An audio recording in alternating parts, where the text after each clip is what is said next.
اگر آپ health conscious ہیں اور اپنی صحت کا بہت خیال رکھتے ہیں تو یہ بات آپ نے ضرور سنی ہوگی کہ اچھی صحت برقرار رکھنے کے لیے دن میں 10,000 قدم چلنا بہت ضروری ہے، یعنی کہ 10,000 steps ایوری ڈے۔ مگر سوال یہ پیدا ہوتا ہے کہ یہ 10,000 کا ہنسا، یہ فگر کہاں سے آیا؟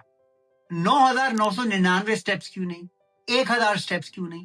5,000 اسٹیپس کیوں نہیں؟ آج کی ویڈیو میں آپ کو یہ بتاؤں گا کہ کیا اس 10,000 اسٹیپس کے پیچھے کوئی سائنٹیفک ریسرچ ہے، سائنسی تحقیق ہے، یا یہ مارکیٹنگ سے یہ نمبر جو ہے آپ کے سامنے رکھ دیا گیا؟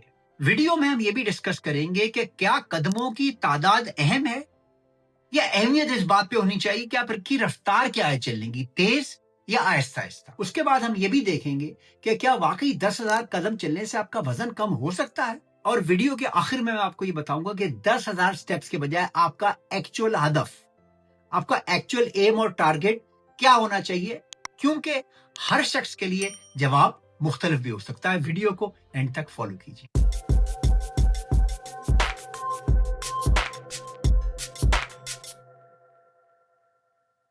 10,000 قدم یا 10,000 سٹیپس آخر میں آئے کہاں سے؟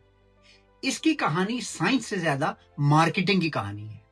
1960 کی دہائی میں جاپان میں قدم گننے والا ایک آلہ ایجاد ہوا جسے پیرومیٹر کہتے ہیں۔ اس کا مطلب تھا تقریباً 10,000 قدم ناپنے والا ایک میٹر۔ 1964 کے ٹوکیو اولمپکس کے آس پاس جاپان میں ورزش اور جسمانی سرگرمی میں دلچسپی بڑھتی چلی گئی، اور 10,000 ایک آسان، یاد رہ جانے والا اور اشتہار کے لیے اچھا اور بہترین نمبر بن گیا۔ یعنی یہ نمبر اس لیے منتخب نہیں ہوا تھا کہ سائنسدانوں نے لوگوں پر تحقیق کر کے یہ بات دریافت کی کہ 9,999 جو قدم ہیں وہ ناکافی ہیں اور 10,000واں قدم اٹھاتے ہی آپ کی صحت بہتر ہو جائے گی، ایسی کوئی بات نہیں تھی۔ لیکن اتفاق سے مارکیٹنگ کی وجہ سے یہ ہدف اتنا مقبول ہوا کہ آہستہ آہستہ پوری دنیا کے اندر پھیل گیا۔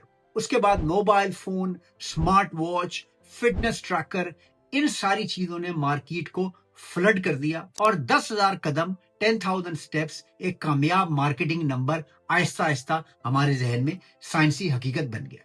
ان ویڈیوز کو بنانے کے لیے کافی غور و فکر، محنت اور وقت کی ضرورت پڑتی ہے۔ اگر آپ کو یہ ویڈیو اور میرا چینل پسند آ رہا ہے تو پلیز لائک اور سبسکرائب کرنا مت بھولیے۔ اب آئیے دیکھیں کہ اصلی سائنس کیا کہتی ہے۔ آج ہمارے پاس پہلے کے مقابلے میں بہت زیادہ تحقیق موجود ہے، اور اس میں ایک بات بار بار سامنے آتی ہے: صحت کا فائدہ حاصل کرنے کے لیے 10,000 قدم تک پہنچنا ضروری نہیں ہے۔ اگر کوئی شخص بہت کم چلتا ہے اور اپنی روزانہ کی فزیکل ایکٹیویٹی کو آہستہ آہستہ بڑھاتا ہے تو فائدہ 10,000 قدم تک پہنچنے سے بہت پہلے شروع ہو جاتا ہے۔ مثلا اگر آپ روزانہ صرف 2 یا 3,000 قدم چلتے ہیں اور اب آپ نے اس کو ڈبل کر لیا، 5,000 یا 6,000 قدم کر لیے، تو فائدہ آپ کے جسم کو آلریڈی شروع ہو چکا ہے۔ ضروری نہیں کہ آپ 10,000 کے جب جادوئی نمبر تک پہنچیں گے تو فائدہ شروع ہوگا۔ تحقیق میں زیادہ قدم چلنے کا تعلق قبل از وقت موت اور دل کی بیماری کے کم خطرے سے دیکھا گیا، یعنی کہ یہ پری میچور ڈیتھ اور ہارٹ اٹیک کو کم کر دیتا ہے چلنا۔ لیکن سب سے دلچسپ بات یہ ہے کہ فائدہ اس جادوئی نمبر پہ جا کے اچانک شروع نہیں ہو جاتا۔ آپ اسے یہ سمجھیں کہ آپ بالکل ہی کم چلتے ہیں، چلتے ہی نہیں، اور آپ نے چلنا شروع کر دیا تو ابتدائی اضافی قدموں سے ہی آپ کو کافی فائدہ ملنا شروع ہو جائے گا۔